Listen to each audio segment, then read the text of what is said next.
이 좋은 아침에 하나님의 은혜와 평강이 이 자리에 모인 우리와 우리 가정 위에 넘치기를 소망합니다. 오늘 본문을 보시면 흥미로운 장면이 펼쳐집니다. 31절부터 보긴 했었는데요. 그 바로 앞에 절인 30절에 보면 많은 사람들이 예수님을 믿었다라고 합니다. 그러나 바로 이어지는 대화들을 보면 그 믿음이라는 것이 참된 믿음이 아니었음을 보여줍니다. 예수님은 예수님을 믿었다라고 하는 그들을 향해 34절에 보면 죄의 종이다라고 하시고 37절에서는 예수님의 말씀을 마음에 두지 않는다라고 하시고 44절에서는 더 심해집니다. 표현이 마귀의 자녀들이라고 하시고 55절에는 거짓말쟁이라고 하십니다. 결국 자신들이 믿음을 고백했던 예수님에게 돌을 들어 치려는 자들로 드러나게 됩니다. 예수님을 믿었다라고 했는데 예수님을 믿었다라고 했던 그들이 결국은 예수님을 향해 돌을 들어 치려는 자들로 드러났다라는 겁니다. 본문은 우리에게 무엇을 말하고 싶은 걸까요? 사실 이미 요한복음에는 이런 장면들을 몇 차례 보여주고 있습니다. 예를 들면 2장에서 많은 사람들이 예수님이 행하시는 표적, 기적을 보고 예수님의 이름을 믿었다라고 하지만 예수님은 그 마음을 믿지 않으십니다. 그리고 6장에서도 오병이어 기적 이후에 예수님을 많은 사람들이 따르지만 나중에 예수님의 말씀을 듣고 많은 사람들이 예수님을 떠나갑니다. 즉 그들의 믿음의 변덕스러움을 우리에게 보여주고 있다라는 겁니다. 그렇다면 중요한 질문이 한 가지가 생깁니다. 과연 참된 믿음이라는 것은 무엇일까라는 겁니다. 우리는 과연 그 믿음이 참된 믿음인지 아닌지 어떻게 알 수 있느냐라는 겁니다. 예수님은 오늘 본문에서 바로 이 부분을 다루어 주십니다. 참된 믿음과 거짓된 믿음을 구분하는 기준을 분명히 말씀해 주고 계십니다. 참된 믿음이 무엇인가? 31절에 보시면 너희가 내 말에 거하면 참으로 내 제자가 된다라고 말씀하십니다. 너희가 내 말에 거하면 참으로 내 제자가 된다라고 합니다. 여기에서 중요한 단어는 바로 거하다라는 단어입니다. 머무르다, 지속하다라는 의미를 가지고 있습니다. 이 말은 잠깐 머무는 것이 아니라 계속 머무는 것을 의미합니다. 나중에 예수님이 이 거하다라는 의미를 요한복음 15장에서 참 포도나무 비유를 통해서 더 깊이 있게 다루어 주십니다.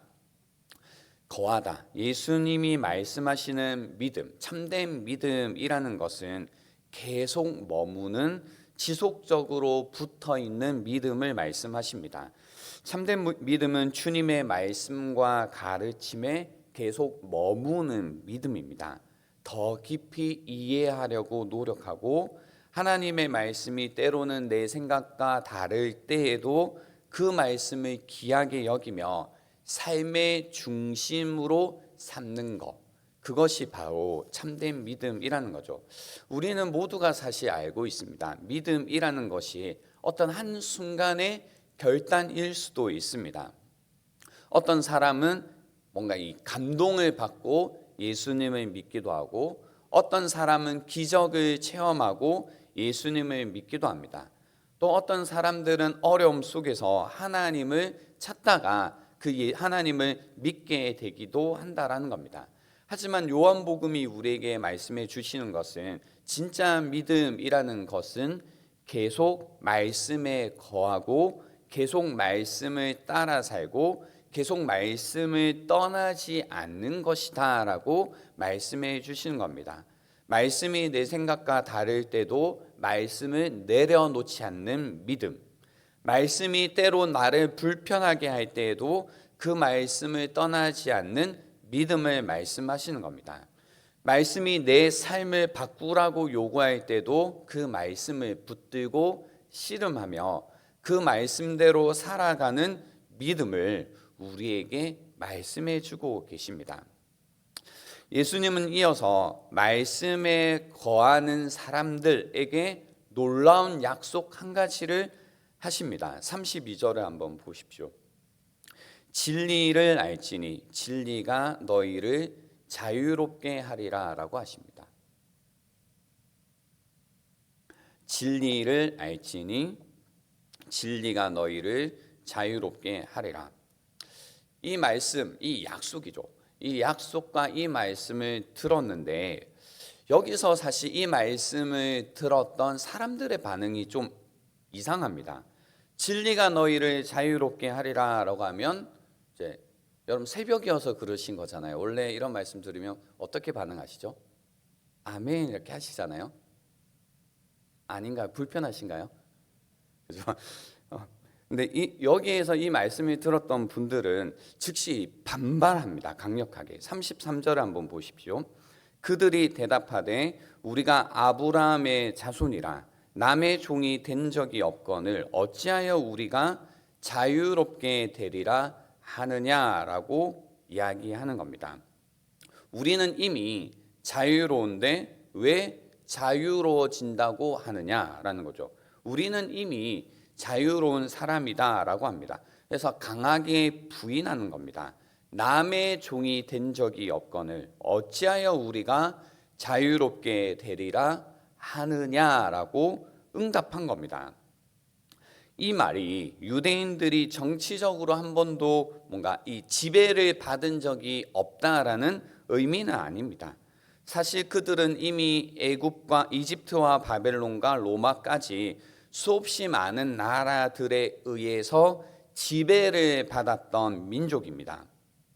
물론 요한복음이 기록된 시기에 유대인들은 로마 아래에서 상대적으로 자유를 가지고 살고는 있었습니다.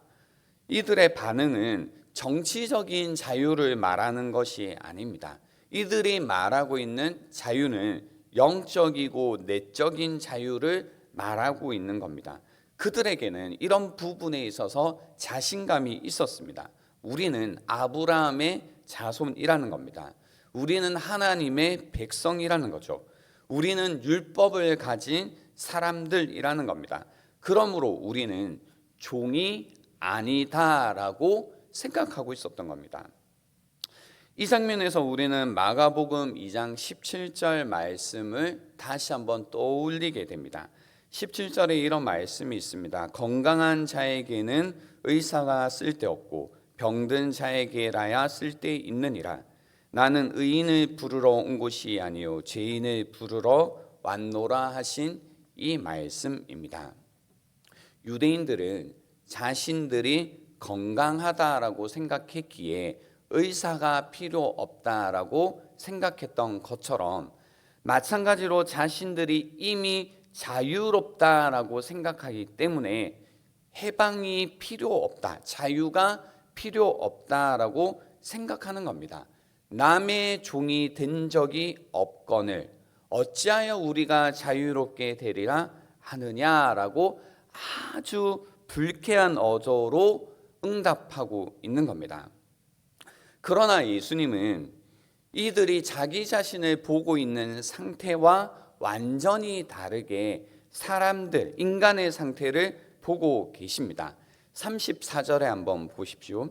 예수께서 대답하시되 진실로 진실로 너희에게 이르노니 죄를 범하는 자마다 죄의 종이라 라고 말씀하십니다. 예수님께서 자유롭게 되리라 라고 말씀하셨다면 그 말씀을 전하고 있는 유대인들이 현재 어떤 종의 상태, 종살이의 상태에 있다라는 것을 전제하고 계십니다. 예수님께서 염두에 두신 이 종살이가 무엇인가 라고 할 때 34절에 굉장히 명확히 말씀하신 거죠. 죄를 범하는 자마다 죄의 종이다 라고 하신 겁니다. 인간의 가장 큰 속박은 정치적인 속박도 아니고 경제적인 속박도 아닙니다. 바로 죄의 속박입니다. 죄를 행하는 자는 죄의 종이다 라고 하신 거죠. 죄를 짓는 사람은 죄의 종임이 드러납니다. 죄를 계속 행하는 삶은 그 자체가 실제로 그 죄의 종의 상태로 만들어 버립니다. 조금 더 쉽게 설명드리자면 이런 겁니다. 우리가 죄를 계속해서 짓는 선택을 하게 되면 그 죄가 점점 그 사람을 지배하게 됩니다. 처음에는 사람이 죄를 선택하는 것처럼 보입니다. 그러나 시간이 지나면 오히려 그 죄가 그 사람을 붙잡고 놓아주지 않습니다. 이런 거죠. 아침에 여러분 이제 눈을 뜨시면 무엇부터 펴시나요? 무엇을 먼저 잡으시죠? 성경책? 아니죠? 휴대폰을 여시죠. 이렇게 보시죠. 여기 계신 분들은 아닐 겁니다. 그리고 이제 처음에 이제 그 날씨 정도를 확인하기 위해 휴대폰을 만졌는데 어느 순간 30분, 1시간, 2시간 뭘 보고 있죠? 유튜브를 보고 있는 겁니다. 이제 그만 봐야지라고 생각은 하지만 내 손은 계속해서 화면을 넘기고 있는 겁니다. 처음에는 내가 보고 싶어서 그것을 하는 것 같지만 어느 순간 그것이 나를 붙잡고 있게 된다라는 겁니다. 다른 말로 강박이 생기는 겁니다. 나중에는 하고 싶지 않아도 계속 하게 되는 것이 있습니다. 예수님이 말씀하신 핵심이 바로 이겁니다. 인간은 스스로 자유롭다라고 생각하지만 사실은 죄에 묶여 있는 존재라는 겁니다. 사람은 자신이 자유롭다라고 생각하지만 결국은 죄의 종으로 살아가고 있다라는 겁니다. 그러므로 우리가 가장 먼저 깨달아야 하는 사실이 있습니다. 우리 자신이 자유로운 존재가 아니라는 겁니다. 우리는 죄의 종이라는 겁니다. 자신이 묶여 있다라는 사실을 알 때만 비로소 참된 자유를 찾기 시작하게 된다라는 겁니다. 예수님은 인간이 죄의 종이라는 사실을 말씀하신 후에 이제 참된 자유가 어디에서 오게 되는지를 말씀해 주십니다. 35절 36절입니다. 종은 영원히 집에 거하지 못하되 아들은 영원히 거하나니 그러므로 아들이 너희를 자유롭게 하면 너희가 참으로 자유로우리라 라고 말씀하십니다. 여기서 예수님은 한 가지 그림을 우리에게 보여주고 계십니다. 한 집에 종이 있고 또 한 집에 아들이 있습니다. 종은 그 집에 있지만 그 집의 사람이 아니죠. 언제든지 쫓겨날 수 있습니다. 시키는 대로 해야 됩니다. 그 집에 영원히 머물 수도 없습니다. 그러나 아들은 다릅니다. 아들은 사실 그 집의 주인이고 그 집에 영원히 속해 있는 사람입니다. 그래서 예수님은 말씀하십니다. 포인트가 여기 있습니다. 아들이 너희를 자유롭게 하면 너희가 참으로 자유로우리라 라고 하신 겁니다.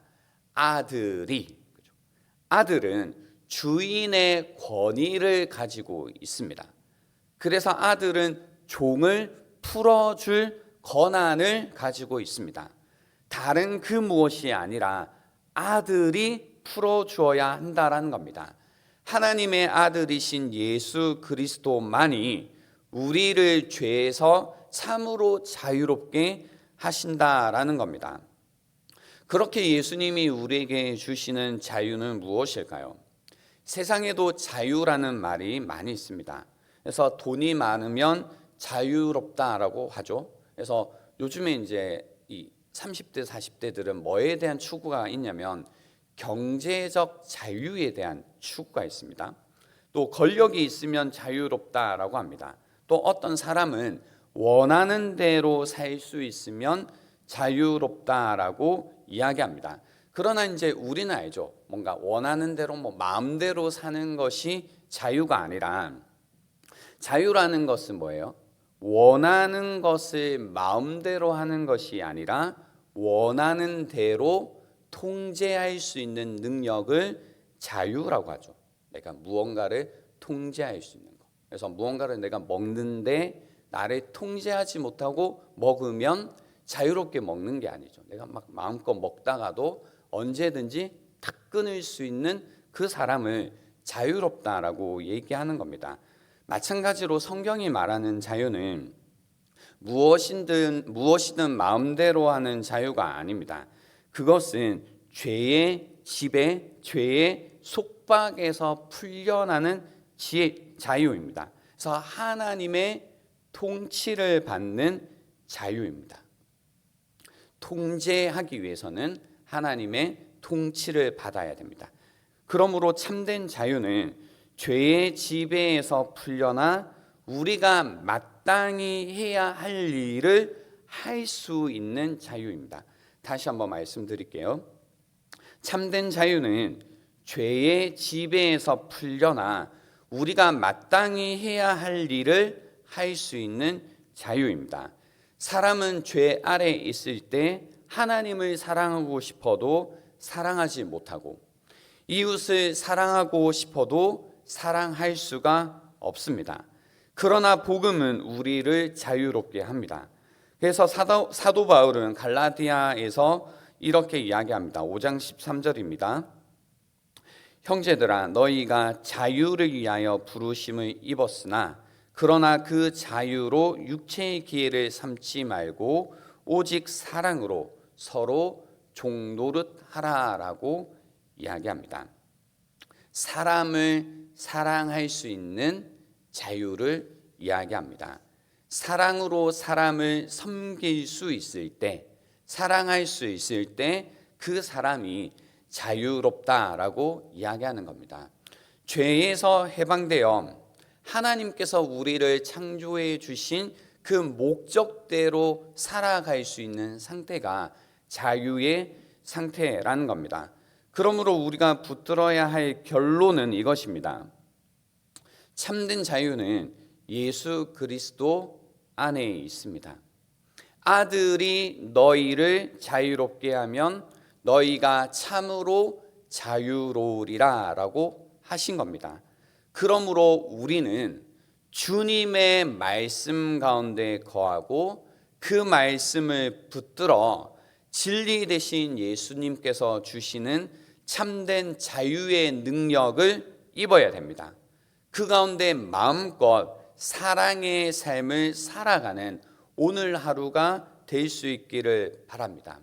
우리 오늘 하루의 삶이 죄의 속박 가운데 풀려나 자유롭게 살았다라는 것은 하나님께서 우리에게 주신 말씀대로, 나에게 주신 소명과 사명대로 오늘 하루를 살아낸 것입니다. 그러한 자유의 삶을 살아가시기를 주님의 이름으로 축원드립니다. 이 시간 들은 말씀을 가지고 함께 기도하는